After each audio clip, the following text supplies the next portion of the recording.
ഈ പറയുന്ന റിസർവേഷൻ യഥാർത്ഥ കക്ഷിക്കാണോ കിട്ടുന്നത്? അത് മോണിറ്റർ ചെയ്യാൻ പറ്റുന്നുണ്ടോ? ഇവരുടെയൊക്കെ വിദേശ യാത്ര ഗവൺമെന്റ് ഈസി ആയിട്ട് മോണിറ്റർ ചെയ്യുക. ഇതേപോലെയുള്ള വിദ്യാഭ്യാസ സ്ഥാപനങ്ങൾ അവിടെ പ്രോപ്പറായിട്ടാണോ നടക്കുന്നത്? അവിടെ ഇതേപോലെയുള്ള ആക്ടിവിറ്റീസ് നടക്കുന്നുണ്ടോ? ഇന്ത്യക്കെതിരെയുള്ള ആക്ടിവിറ്റീസ് നടക്കുന്നുണ്ടോ? ഇതൊക്കെ ഗവൺമെന്റിന് ഈസി ആയിട്ട് ഈ പറയുന്ന പോലെ വലിയ സയൻസിന്റെ ആവശ്യമൊന്നും ഇത് ചെയ്യാൻ പറ്റും. പല സ്റ്റേറ്റും അതേപോലെ പല പൊളിറ്റിക്കൽ പാർട്ടീസ് ഇതിനെയൊക്കെ സപ്പോർട്ട് ചെയ്യുന്നുണ്ട് ബേസിക്കലി.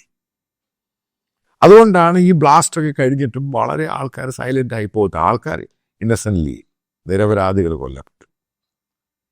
ഇതിങ്ങനെ വർദ്ധിച്ചുകൊണ്ടിരിക്കും. ഇത് സംഭവം നമ്മളിത് കർബ് ചെയ്തില്ലെങ്കിൽ, ഇത് കംപ്ലീറ്റ് ആയിട്ട് പ്രിവെന്റ് ചെയ്ത് ഇത് കുറച്ചുകൊണ്ട് വന്നിട്ട്, അതായത് ഡീറാഡിക്കലൈസേഷൻ പ്രോസസ് ഇന്ത്യയിൽ മുഴുവനും നടപ്പിലാക്കണം.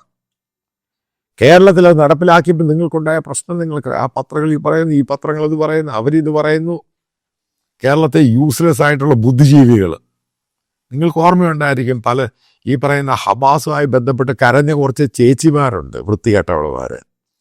മിണ്ടുന്നില്ലല്ലോ, പാവം പിടിച്ച് ഇത്രയും ഇന്ത്യക്കാരും ഫാൽഗാമിലും വെടിയേറ്റ് മരിച്ചു, ആൾക്കാർ കൊല്ലപ്പെട്ടു. ആർക്കും കരച്ചിലുമില്ല, ഒരു ക്രാപ്പുമില്ല, ഒരു കോപ്പുമില്ല.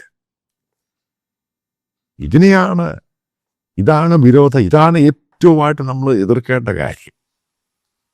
ഇവർക്കൊക്കെ സഹായം കിട്ടുന്നുണ്ട് പല ഭാഗത്തും. ആ സഹായത്തെയാണ് ബ്ലോക്ക് ചെയ്യേണ്ടത്.